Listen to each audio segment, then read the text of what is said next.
오늘은 큰 단어는 여섯 번째 큰 단어는 조선 후기 사회 개혁론의 등장. 이 단어를 내는데 이거 첫 번째 단어로 바로 실학의 등장입니다. 실학이 어떻게 등장하게 되고 어떻게 발전하게 되느냐 한번 살펴보도록 하겠습니다. 이 조선 후기에는요 성리학이 절대화된 경향이 나타나게 됩니다. 서인이 명분론을 입각해가지고 성리학적인 질서를 강화합니다. 그러면서 주자의 학설이 아주 절대화되죠. 주자가 주장하는 학설 외에 다른 것을 주장하게 되면 아주 큰일 나는 사회가 됩니다.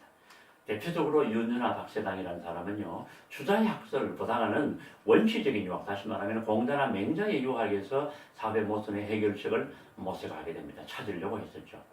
그러나 주자의 학설을 절대화하던 노론에 의해 가지고 사문난적이라고 몰리게 됩니다. 사문난적이라고 하는 것은 그한 학문, 이 성리학을 좀 어지럽히는 그런 사람이다라고 해가지고 결국은 윤유나 박세당은 사형을 당하게 됩니다. 이런 사회가 바로 조선 후기 사회인데 여기에 이 조선 후기가 되면은 양명학이 등장하게 됩니다. 중국에서 발달한 학문인데요. 이것은 성리학의 비현실성, 지나치게 이론만 따지는 여기 대해서 또 비판을 합니다. 그러면서 대표적으로 강조했던 것이 바로 지행합의라고 하는 것이죠. 아는 것만 많아서는 안 되고 아는 것하고 행하는 것이 하나가 되어야 된다고 하는 지행합의를 강조를 하게 됩니다. 그러나 이 양명학도 구체적인 개혁안은 제시하지를 못하게 됩니다. 이런 상황에서 바로 실학이 등장하게 됩니다. 성리학이 조선 후기는 많은 사회 모순이 있는데 신분제도의 붕괴라든가 탕평이라든가 그다음에 붕당이라든가 한국이라든가 등등 제도정치라든가 이런 여러 가지 많은 사회적인 변화가 있는데 큰 모순이 발생하는데 그걸 해결하지 못하게 됩니다. 이렇게 되자 바로 실질적인 연구를 통해 가지고 현실 사회의 문제를 해결하려고 하는 그런 학문이 바로 등장하게 되는데 그것이 실학이 되죠. 그래서 민생안정과 부국강병을 추구하면서 등장한 학문이 바로 실학이 됩니다. 그런데 이걸 주장했던 대표적인 사례, 우리가 실학의 성부자라고 하면은 이수방이라는 사람을 얘기를 하게 되죠. 그 뒤에 김육, 한백점 이런 사람들에 의해 가지고 이러한 바로 실학이 점점 제기가 됩니다. 그런데 이렇게 한 학문을 실질적인 연구를 통해서 현실 사회를 개혁하자라고 하는 데는 모든 사람이 뜻을 같이 하는데 다만 방법에서 잠깐 차이가 있게 됩니다. 그래서 농업 중심의 개혁론을 주장하는 사람들과 그 다음에 상공업 중심의 개혁론을 주장하는 사람들 이렇게 좀 차이가 있게 되고 그 외에도 이 사람들 외에도 좀 국학 연구에 좀 집중하는 그런 또 사람들도 있게 됩니다. 자, 그러면 먼저 농업 중심의 개혁론입니다. 이들은 농촌 사회 안정을 통해서 이걸 안정을 위해 가지고 이 당시 제일 문제가 바로 농촌 사회가 안정되지 못한 것이었죠. 그래서 이걸 위해서 토지 제도를 개혁하자라고 하면서 등장한 사람들이 바로 농업 중심의 개혁론자들이 됩니다. 여기에 속하는 대표적인 사람은 유형원, 이익, 정약용이 되는데 이들은 경세라고 하는 것은 세상을 다스리는 것을 말하게 됩니다. 세상을 잘 다스려 가지고 사람들의 생활이 좀 윤택해지도록 하자라고 하는 그런 바로 학문이 이런 이들의 주장이 되는데요. 그래서 이들을 경세치용학파라고 하게 됩니다. 자, 그러면 제일 먼저 유형원입니다. 유형원은 균전론을 주장하게 됩니다. 지금 농촌 사회가 많은 혼란스러운 것은 토지 제도가 제대로 정착되지 못했기 때문이다라고 하면서 토지를 균등하게 가지도록 하자라는 균전론을 주장합니다. 그러나 다만 이 균전론은 신분에 따라서 토지를 차등 있게 지급하자는 그런 주장을 하게 됩니다. 그리고 유형은 또 반개수록이라는 책을 저술했죠. 그 다음에 또 두 번째 사람이 바로 이익입니다. 이 사람은 호가 성호라고 하게 되는데 그래서 이 사람이 썼는 대표적인 책이 성호 사설이라는 책입니다. 유형원은 토지제도 개혁을 위해 가지고 한전론을 주장합니다. 여기 한자는 한계라는 뜻입니다. 토지 소유의 한계가 있어야 된다는 얘기죠. 그런데 우리가 자칫 생각하면은 소유의 한계라고 하면은 많은 토지를 소유하면 안 된다고 하는데 이건 생계에 필요한 최소한의 토지 그 이상은 가져야 된다고 주장합니다. 그러니까 여기 한이라는 것은 최소한의 토지를 말해줘, 그렇죠? 그 최소한의 토지를 영업전이라고 해가지고 영업전만큼은 절대로 매매를 하지 말고 그 이상은 적극적인 매매를 주장하면서 자연농업을 육성하고 결국은 균전, 그런 균등한 사회가 되도록 하자라고 하면서 바로 한전론을 주장을 하게 됩니다. 그리고 또 유형원은 이익은 나라의 6가지 좀이라고 하는 것은 세상을 좀 천을 갉아먹는 그런 것 말이죠. 그러니까 나라를 갉아먹는 6가지 좀이라고 하는 것이 있다고 했었습니다. 과거 아니 뭡니까 양반제도라든가 성리학 게으름 뭐 이런 것들 있죠 등등 이런 것들을 주장합니다. 그것이 없어야 사회가 나라가 좋은 나라가 된다라고 주장합니다. 그러면서 또 노비제도도 그게 비판했던 사람입니다. 그 다음에 전체 실학의 또 핵심이라고 할 수 있고 실학 전체라고 말할 수도 있고 또 작게는 농업 중심의 개혁론을 이걸 집대성한 완성한 사람이 누구냐 하면 바로 정약용입니다. 정약용은 여전론을 주장합니다. 여라고 하는 것은 토지를 마을 단위로 그죠? 여라고 하는 단위인데 이 여라는 것이 마을이라고 보면 되겠습니다. 그 여를 단위로 해가지고 공동으로 소유하고 경작을 해서 그래서 노동량에 따라서 수확량을 분배하자라고 하는 그런 제도가 됩니다. 이 여전론을 주장을 해가지고 일한 만큼 소득을 가져가는 그런 제도를 실시하자고 주장했었죠. 그 다음에 또 하나는 정전입니다. 여기 정자가 우물정자입니다. 그래서 토지를 이렇게 우물정자 비슷하게 토지를 규획을 나누어가지고 그래서 토지를 같이 또 경작을 하고 또 소유를 하자라고 하는 그런 또 주장도 하기도 했었습니다. 그 다음에 또 정약용 그러면은 우리가 대표적으로 목민심서, 그 다음에 경세유표, 금음신서, 1표 2서라고 그러죠. 하나의 표, 두 개의 서를 썼다고 합니다. 그 대표적으로 경세유표. 여기 유표라고 하는 건 임금에게 올리는 글을 말하게 됩니다. 나라 잘 다스리려고 하면은 이렇게 해야 됩니다라고 임금에게 올렸던 글이었었죠.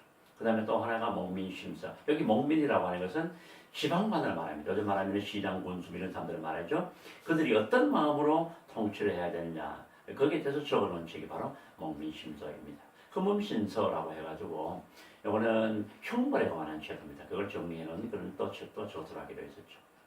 자, 그다음에 두 번째로 또 하나는 바로 농업 중심의 다르게 상공업 중심의 개혁론입니다. 여기에는 이 사람들은 상공업의 발전과 또 기술 혁신을 통해 가지고 부국 강병을 이룩하자고 주장합니다. 토지제도 개혁 시간이 오래 걸리죠. 이들은 상공업 발전, 또 기술 혁신을 통해 가지고 부국 강병을 하자고 주장합니다. 그래서 이들의 주장은 이용후생활을 하게 됩니다. 구체적으로 사용하는 것을 좀 이롭게 해가지고 생활을 좀 후하게 넉넉하게 하자라고 하는 그런 주장이 되죠. 그리고 또 이들은 다르게는 중국의 청나라의 우선 학문을 받아들이자라고 하는 그런 학문뿐만 아니라 문물을 받아들이자고 주장을 해가지고 이들은 북학파라고도 하게 됩니다. 여기에 속하는 사람이 네 사람이 크게 있는데요. 유수원, 홍대용, 박지원, 박재가입니다. 자, 그럼 이들의 주장을 구체적으로 한번 살펴보겠습니다. 먼저 유수원은 우서라는 책을 썼습니다. 그래서 산업공상의 직업적인 평등과 전문화를 주장했던 그런 사람이고요. 그 다음에 또 한 사람이 홍대용입니다. 이 조선 후기에 가장 잘 나가는 집안이 홍씨였는데 그 집안이었습니다. 그리고 기술 혁신과 그 다음에 문벌제도 실패를 주장합니다. 기술 혁신해야 되고 하면서 특히 혼천이라는 그런 전체 관측 기구를 제작하기도 했었습니다. 그리고 문벌 제도를 없애야 된다. 나라가 잘 되려고 하면은 문벌 제도를 없애야 되고, 그리고 또 나라가 잘 돼, 세상이 평안해지려고 그러면은 성리학을 극복해야 된다고 주장합니다.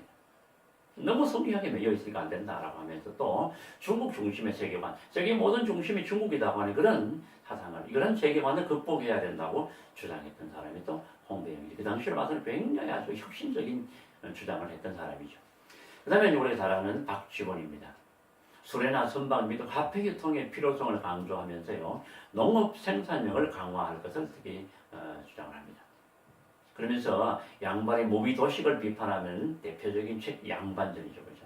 호질 뭐 이런 책을 조설했습니다. 그다음에 우리가 잘 아는 허생전 있었죠, 이런 책을 조설해가지고 여러 가지 그 당시 사회 모순을 좀 해결하려고 했었고, 특히 박지원은 연하 중국입니다. 중국을 베이징 옆에 있었던 뭐 베이징이라고 생각하십니다. 중국의 청나라 황제가 있던 곳인데 거기를 다녀와가지고 썼던 기행문이라고 할 수 있죠. 그 여러 얘기를 써서 해가지고 이 책에 보면은 그 당시에 그 사회상이라든가 이런 것들을 많이 엿볼 수가 있습니다. 그 다음에 또 한 사람 박재가입니다. 이 사람은 정조 때 등용됐던 서울 중에 한 사람이었습니다. 북학이라는 책을 썼고요. 특히 여기에서 수레와 배 이걸 이용해가지고 문물의 교류를 적극적으로 하자라고 주장했고, 그 다음에 특히 소비를 많이 해야 된다. 지나치게 절약만 하면 안 된다. 소비를 적당히 해야 생산이 적당히 되고, 그래야 공업이 발전하고 나라가 잘 된다고 주장했던 사람이 바로 이 박재가가 되겠습니다. 자, 그 다음에 또 하나는 바로 국학연구입니다. 국학. 우리나라의 학문이라는 것이죠. 대표적으로 역사, 지리, 그 다음에 우리 말, 그죠? 이런 것들을 연구하자고 하는 국학연구가 또 확대가 됩니다. 이들이 우리 민족의 전통과 현실에 관심을 가져가지고 중국 중심의 세계관을 비판했던 그런 대표적인 국가 경우가 됩니다. 그 중에 대표적인 것이 바로 역사가 되죠. 그죠? 역사에서는 여러 사람이 있습니다. 안정복이라는 사람이 동사강목이라는 책을 써가지고 우리나라 고조선과 고려까지의 역사를 독자적인 정통론을 제시하면서 우리 역사를 체계화시켰던 사람이고요. 그 다음에 이종희라는 사람은 동사라는 책을 썼습니다. 특히 고구려에 관해서 아주 깊은 관심을 가졌죠.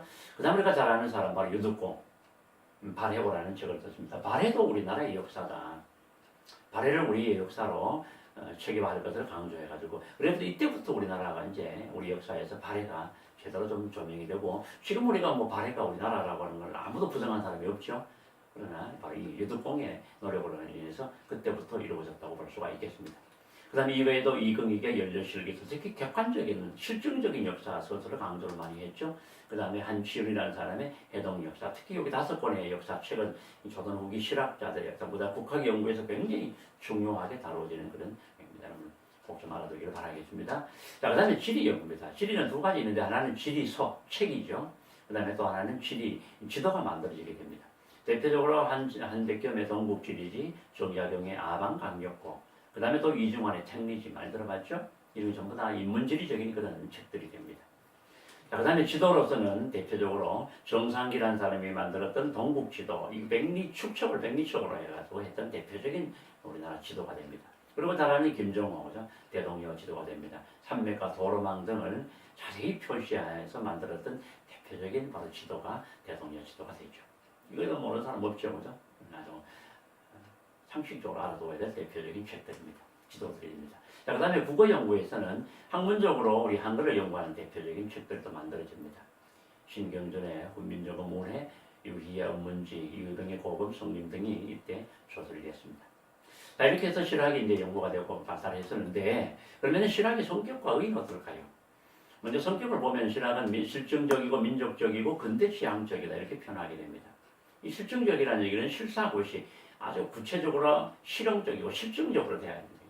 그 다음에 민족적이고, 그 다음에 근대지향적인 그런 성격을 가지고 있었던 것이 바로 실학이라고 할 수가 있겠습니다.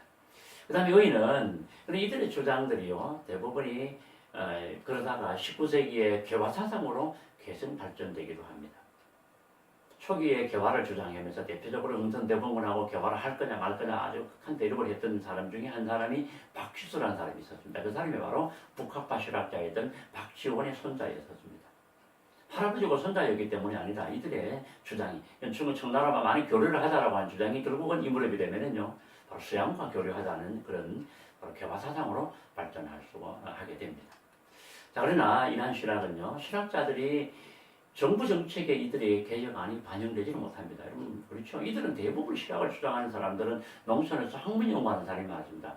그 외에도 특히 종약용 같은 사람은 귀향 가서 많은 저술을 활동을 하게 되죠. 그러니까 이들의 주장이 정책에 반영될 수가 좀 없었죠. 그죠? 그랬던 아쉬움도 좀 있게 됩니다.